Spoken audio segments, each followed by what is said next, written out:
मंत्री माणिकराव कोकाटे ने फडणवीस सरकार की टेंशन को बढ़ाया हुआ है। दरअसल 27 साल पुराने केस में उन्हें 2 साल की सजा मिलने के बाद कोर्ट ने उनकी गिरफ्तारी के आदेश जारी कर दिए हैं और इस फैसले के बाद उनसे सभी मंत्रालय भी छीन लिए गए हैं। हालांकि विपक्ष उनकी विधानसभा सदस्यता रद्द करने की मांग कर रहा है।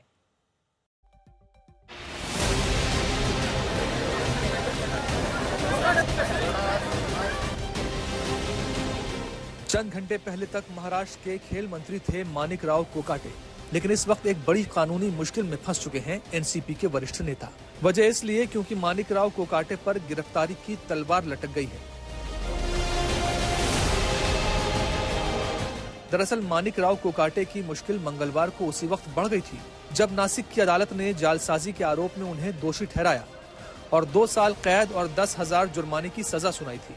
आज माणिकराव कोकाटे के खिलाफ नासिक डिस्ट्रिक्ट और सेशंस कोर्ट ने अरेस्ट वारंट भी जारी कर दिया है। माणिकराव कोकाटे को नासिक की अदालत ने 27 साल पुराने एक केस में सजा सुनाई है।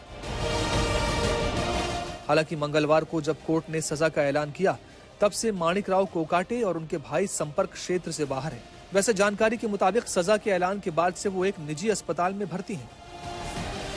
मंत्री माणिकराव कोकाटे ने बॉम्बे हाईकोर्ट में जिला अदालत की 2 साल की सजा के फैसले के खिलाफ याचिका दायर की है, जिस पर शुक्रवार को सुनवाई हो सकती है। हाईकोर्ट में हमारे जो भी वकील है वो अपनी बाजू मानने के बाद हमारी तरफ से न्याय हमें जरूर मिलेगा। कहीं ना कहीं हमें लगता है कि वहां पर हमारी जो भूमिका है, हमारी जो बाजू है रखने के लिए हम लोग थोड़े से कम पड़ गए।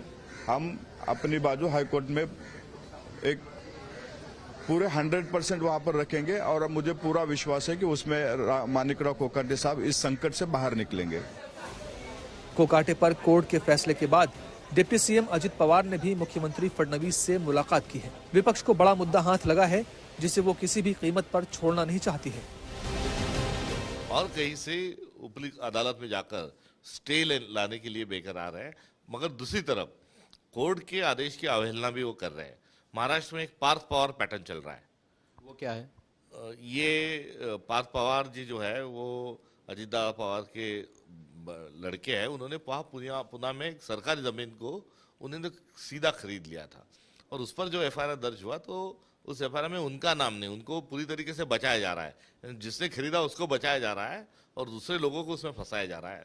तो ये चोर को छोड़कर सन्यासी को पकड़ने वाली जो पॉलिसी है। आपको लगता है कि कोकाटे जी को बचाया जा रहा है? हाँ, बिल्कुल जाहिर सी बात है, क्योंकि फैसला आने के बाद भी उनको यदि उनके पास बॉडीगार्ड है, उनके पास सरकारी साधन उनके पास है, सरकारी निवास में वो रहते हैं और ऐसा हाई प्रोफाइल आदमी यदि पुलिस को नहीं मिल रहा है तो एक तो ये पुलिस की विफलता है या दूसरी तरफ पुलिस ही उनको बचा रही है।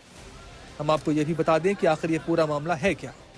माणिकराव कोकाटे पर 1995 में मुख्यमंत्री कोटे के तहत नासिक के कनाडा कॉर्नर इलाके में कम रेट पर मिलने वाले फ्लैट्स के दस्तावेजों में जालसाजी और धोखाधड़ी करने का आरोप है। कोकाटे पर एक अपार्टमेंट में मुख्यमंत्री आवास स्कीम के 10% रिजर्व कोटे से 4 फ्लैट हड़पने के आरोप में केस चल रहा था। पूर्व मंत्री तुकाराम दिघोले ने इस बारे में पिटीशन फाइल की थी, जिसके बाद 1997 में केस शुरू हुआ था। इसमें कुल 4 आरोपी बनाए गए थे, जिसमें माणिकराव कोकाटे और उनके भाई के साथ 2 और लोग शामिल थे। यह मामला 1995 का है, जब माणिकराव कोकाटे ने सीएम कोटे से कम रेट पर मिलने वाले फ्लैट्स गलत कागजात का इस्तेमाल कर हथिये आए थे।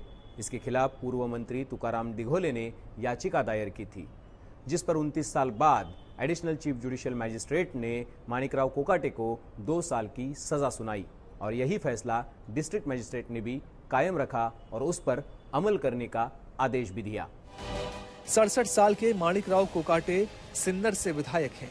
एमएलए का चुनाव वो 4 बार जीत चुके हैं, लेकिन महाराष्ट्र में स्थानीय चुनाव भी नजदीक है और ऐसे में महायुति और खासकर अजित पवार के लिए इस वजीहत से निकलना आसान नहीं होगा।